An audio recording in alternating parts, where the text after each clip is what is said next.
Estamos aquí, hoy hablamos de un día muy importante. Estamos aquí junto a Araceli Bellota, que ella es escritora, historiadora, periodista, es autora de Julieta Lanteri, La pasión de una mujer, de Eva Perón, Abanderada de los humildes, y de Eva y Cristina, Una razón de sus vidas. Bienvenida. Muchas gracias, gracias por invitarme. Entre otros, por supuesto. Mucha investigación acerca del rol de la mujer, ¿no? Sí, un tema apasionante, porque además es... a veces se suele sintetizar, bueno, en 1947, la ley del voto, listo. Pero esto empezó fines del siglo XIX y principios del siglo XX, digamos. ¿Cómo era ese contexto histórico en que empieza? Es consecuencia, además, empezó antes, te diría, mira, es consecuencia del normalismo de Sarmiento. Sí, cuando Sarmiento decide que las mujeres deben ser maestras, abre la posibilidad de la formación secundaria en las mujeres, que no era común.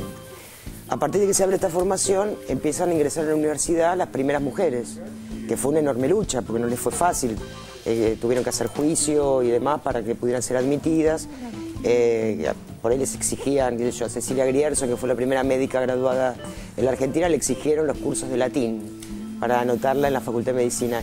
Y ella, pobre, le explica al decano, mire, en el normal no dan latín, porque las mujeres además no iban al Nacional, porque el Nacional habilitaba a la universidad y ahí iban los varones. Claro. Bueno, larguísimo el camino. Finalmente, bueno, logran entrar en las universidades, pero después se tienen que agrupar para poder ejercer sus profesiones, porque hasta 1926 las mujeres éramos consideradas incapaces y menores. Claro. Es decir, que era bastante absurdo que una médica sea incapaz y menor, o que un menor incapaz sea médico, digamos. Entonces, bueno, fundaron las Asociaciones Universitarias Argentinas un poco para defenderse y para poder ejercer sus profesiones. Angélica Barreda, que fue la primera abogada graduada en La Plata, no le querían dar el título porque decían que era menor de edad. Pero todas las mujeres eran menor de edad desde el punto de vista civil, digamos, era todo muy absurdo. Y ahí empezó la lucha por los derechos civiles y después por los derechos políticos, que por supuesto muchas de ellas no llegaron a verlo. Claro. El caso de Julieta Lanteri, ella, por ejemplo, en 1919 descubrió que la ley decía que las mujeres no podían votar, pero no decía que no podían ser elegidas. Entonces armó un partido político que se llamó Partido Feminista Nacional y se presentaba como candidata a diputada en elecciones nacionales. Y competía con varones y la votaban varones, digamos. Claro. Obvio que ella sabía que no iba a ganar, pero... No importa, pero también es encontrarle la vuelta, claro. O sea... Los diarios le tomaban el pelo, se reían de ella, es más, había obras de teatro, sainetes que se hacían, la doctora Delantera, por ejemplo. Claro.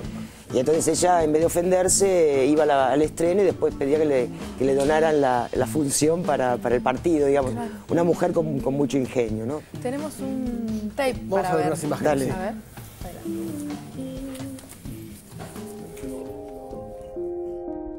La ley de voto femenino, sancionada en 1947, se hizo efectiva en las elecciones presidenciales de 1951.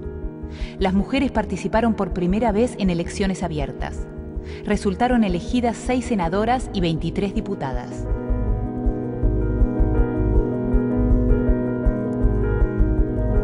Queda aprobada por unanimidad. La participación de Eva Perón fue tan decisiva que durante mucho tiempo se conoció la ley como Ley Evita. Recibo en este instante de manos del Gobierno de la Nación la ley que consagra nuestros derechos cívicos. Y la recibo ante vosotras con la certeza de que lo hago en nombre y representación de todas las mujeres argentinas. Vos recién hablabas de los derechos civiles y los derechos políticos. Por supuesto que seguramente el listado era enorme de todo lo que no se podía, pero había que poner prioridades, y dentro de las prioridades el voto fue el que ganó como el... No, primero fueron los derechos civiles, pero porque vos pensás que, por ejemplo, no podíamos tener cuentas corrientes en bancos, no podíamos ser testigos en juicios, no podíamos administrar nuestros bienes aunque los heredáramos o aunque trabajáramos, porque había muchas mujeres que eran trabajadoras. Es decir, de la tutela del padre cuando eras soltera pasabas a la del marido. Claro. Y entonces necesitabas autorización de cualquiera de los dos para poder hacer lo que quisieras hacer. Y en caso de que no tuvieras a ninguno de los dos, tenía que autorizarte un juez. Eras un menor, claro. Digamos, era eso. Todo el tiempo. Entonces, bueno, en 1926, la ley del socialista Mario Bravo acuerda los derechos civiles, pero para los políticos hubo que esperar hasta 1947, ¿no? Ahora, todo lo que se fue consiguiendo fue por la lucha de diferentes mujeres que lo fueron haciendo paso a paso.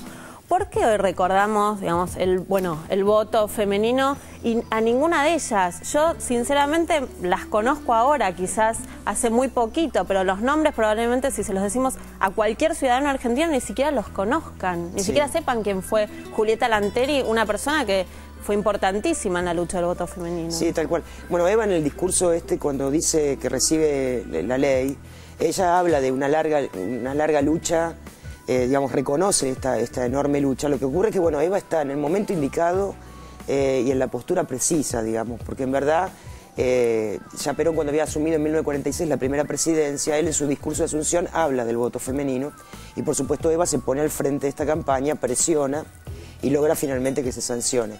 Pero además de eso, después lo que hace es fundar el Partido Peronista Femenino, es decir, que después se va a acoplar al peronismo en general, pero en principio entendieron que era importante que estuviera parte de los masculinos porque las mujeres no tenían práctica en la política, digamos.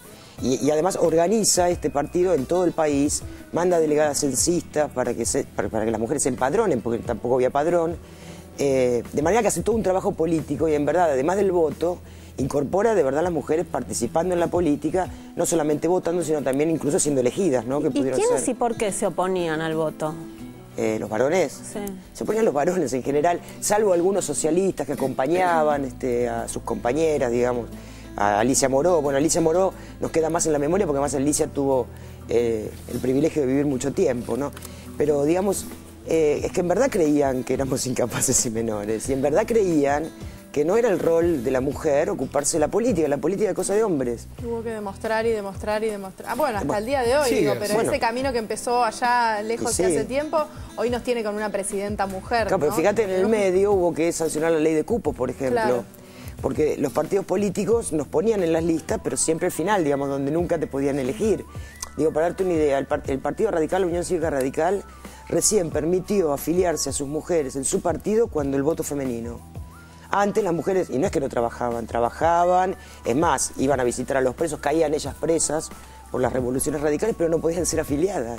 Increíble. Acá yo tengo dos fechas, ¿no? Tengo la del 21 de agosto del 46 y la de septiembre del 47. Sí. En ese tiempo, hasta que la ley quedó aprobada y se hizo efectiva, digamos, ¿cómo se vivía ese momento, digamos, de por un lado, haber conseguido algo, que era presentarla, y bueno, pero la incertidumbre, claro, digamos?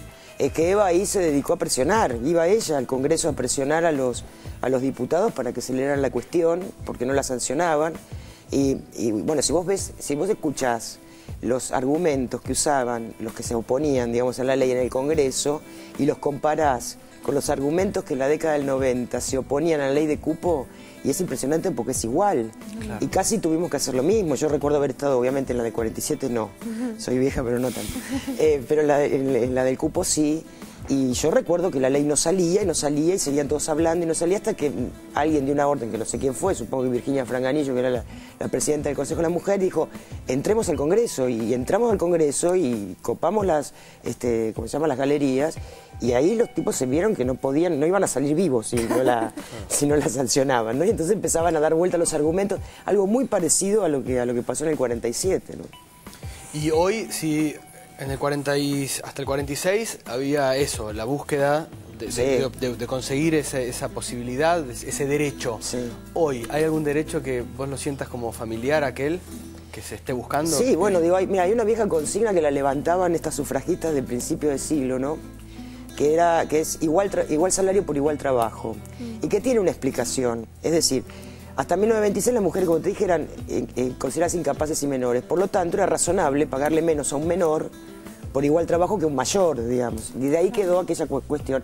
Pero hoy, en cantidad de ramos, las mujeres seguimos ganando menos que los varones por igual trabajo, ¿no? Yo creo que a nivel derechos, digo, no podemos decidir sobre nuestro cuerpo en libertad todavía. Por supuesto, además de eso, digo, pero creo que para sintetizarlo, por decir, bueno, se consiguieron los derechos civiles, se consiguieron los derechos políticos, vamos por los derechos económicos también. Que seguramente si tenés derechos económicos, Eva decía que las mujeres eran como los países. Si no tenían derechos económicos, nadie les iba, digamos, si no tenían independencia económica, nadie les iba a asignar derechos. Así que es muy probable que si tuviéramos independencia económica, hasta también podríamos decir sobre nuestros cuerpos. Araceli, muchísimas gracias por venir a ustedes. a visitarnos. Gracias. Muchas gracias. Un placer.